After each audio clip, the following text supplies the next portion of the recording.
नृत्य करने वाली 12 राजकुमारियों की कहानी। एक समय की बात है, किसी देश में एक राजा राज किया करता था। उसकी 12 राजकुमारियां थी, जिनसे वे अपनी जान से भी ज्यादा प्यार करता था। यही वजह थी कि राजा सभी राजकुमारियों की सुरक्षा की बहुत चिंता रहती थी। राजकुमारियों के प्रति प्यार और चिंता के कारण राजा ने सभी राजकुमारियों के सोने का इंतजाम एक ही कक्ष में कर रखा था। राजा के सोने के बाद सभी राजकुमारियों के कक्ष के बाहर ताला लगा दिया जाता था। इसके बावजूद हर रात राजकुमारियों नए जूते पहनकर सोती थी और अगली सुबह उनके जूते घिसे और फटे मिलते थे। सभी राजकुमारियों के रात भर कक्ष में रहने के बावजूद अगले दिन उनके जूते घिसे और फटे मिलना राजा को भी काफ़ी हैरान कर देता था।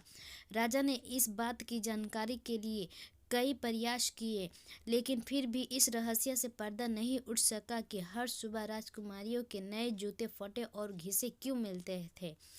एक बात की सच्चाई पता लगाने के लिए एक दिन राजा ने घोषणा करवा दी कि जो भी राजकुमारियों के इस रहस्य के बारे में जानकारी देगा, उसका विवाह राजा उस व्यक्ति की पसंद की अपनी किसी भी एक व्यक्ति से साथ करवा देगा। विवाह के साथ ही उस व्यक्ति को भविष्य में राज्य का राजा भी बनाया जाएगा। इस प्रकार की घोषणा सुनकर कई राजकुमारों ने प्रयास किया, लेकिन सभी असफल रहे। एक दिन उस राज्य से एक बहुत छोटे देश का राजकुमार गुजर रहा था, जो किसी राजा के हाथों अपना राज्य गंवा चुका था।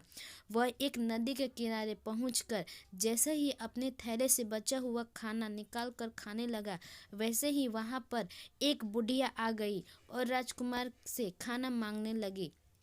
राजकुमार ने बिना कुछ सोचे अपना भोजन उस बुढ़िया को दे दिया। बुढ़िया ने खाना खाकर उसे उस राज्य की घोषणा के बारे में बताया और जाते जाते उसे एक जादुई चोंगा दी गई।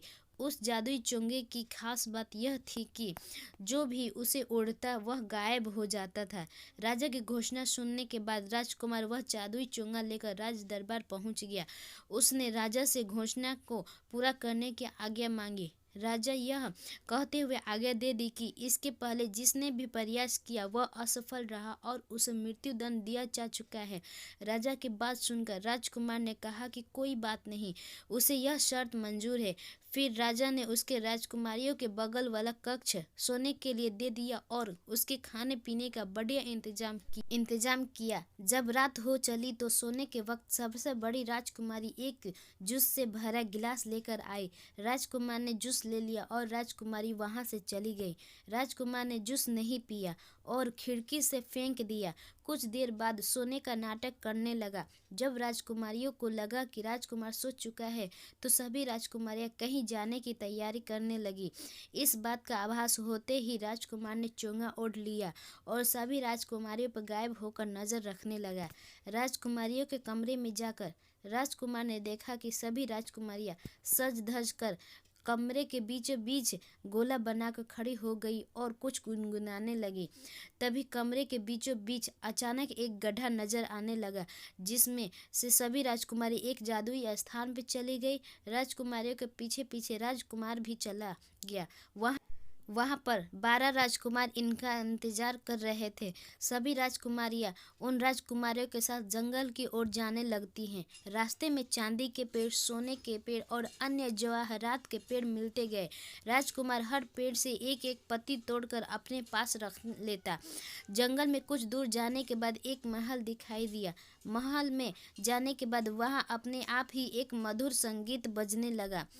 उस मधुर संगीत की धुन सभी राजकुमारियों के साथ नाचने लगी। उस धुन पर वह राजकुमार भी झूमने लगा। वे सभी वहां पर सुबह होने का पहले तक नाच रहे और सुबह होने के पहले ही वहां से चले गए। सभी राजकुमारों को छोड़ने के लिए जंगल के बाहर तक आए और राजकुमारियां वहां से अपने कमरे में आ गई। राजकुमारियों के साथ ही चोंगा पहने हुए राजकुमार भी वहां आ गया और चुपके से अपने कमरे में चला गया।